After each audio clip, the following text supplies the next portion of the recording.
Do you have anything else? Well, I think you have to realize that these kids are going to go out in the world, particularly your seniors. And suddenly they're going to go into all these participatory cultures in a lot of high-tech industries where they're on teams and all sorts of stuff. And if they're just doing cooperative group work, where they're fitting their piece into something larger and it works, like a fan that goes into an automobile that then works, and that's cooperative group work. But if they're working in collaborative intelligence, which is a higher level, and where you're putting a team together and your job is to develop the iPad, but you don't know what the iPad looks like when you begin. So that's a totally different environment. And these kids, to compete entrepreneurially across the world, need to understand what that whole thing is. And we might as well get them started as little kids. Right. And build those skills that looks like it'll be here now and as far into the future as we can see. Yeah, I think it's very important. I'll just share a quick anecdote. My daughter graduated from college 2 weeks ago, and she's employed. She was employed actually before she walked the stage. So yeah, it's a real rarity in this environment. And she's employed by the people she interned with. And I think she's largely employed because she knows how to tweet. Because she's in a newsroom full of journalists who are being pressured to tweet a lot and really don't fully understand the medium. And because she's had this experience as a participatory learner and really contributed to her greater knowledge, and she used her social media productively for her own personal development and growth, whatever that is. In many cases, that's pursuing news stories and politics and journalism.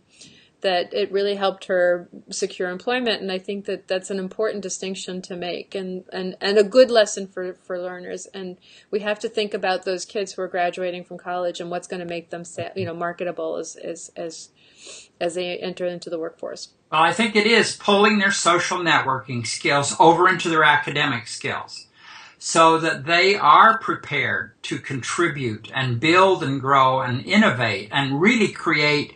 We've got all sorts of high school kids now who are they're building apps and earning money and doing all sorts of things. A couple of weeks ago there was this high school senior who was just graduating.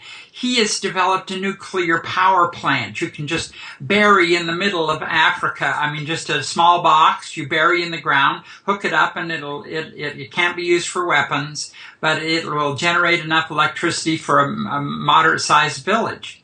Fabulous. And then he's a high school senior, and those are the kinds of kids we need to develop, from the first time. They're already creative when they come to us as kindergartners, and we just squash it out of them, but we just need to grow it, every year.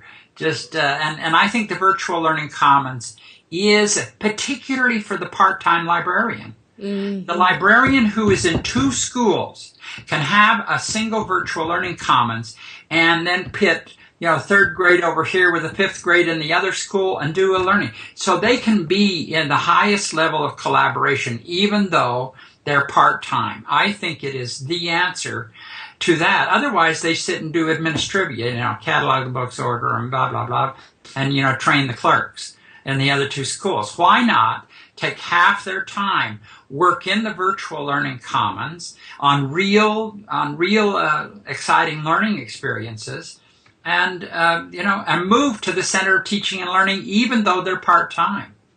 That's a really good point you make, and it's always helpful to the EdWeb community to hear suggestions like that, because they really, in many cases, a lot of the folks who are there are really strapped and struggling between 2 schools and facing really difficult circumstances. So it's very helpful to have that input from you. There is a free template. It's sites.google.com. Well, just look up Virtual Learning Commons on Google, and you'll find sites.google.com/site/template VLC. We've actually used it in the webinar before. I've used it in several of them, so we'll add that again. And what I do often with these videos is I override your voice sometimes with screenshots and images, so they'll get to see it when you're discussing it. It becomes a nice little movie. Super. Great. Do you have anything else to add? Well, I just think it's the most exciting time in librarianship if we'll just connect into the kind of, we now have a whole brand new set of tools, right? We've never had before.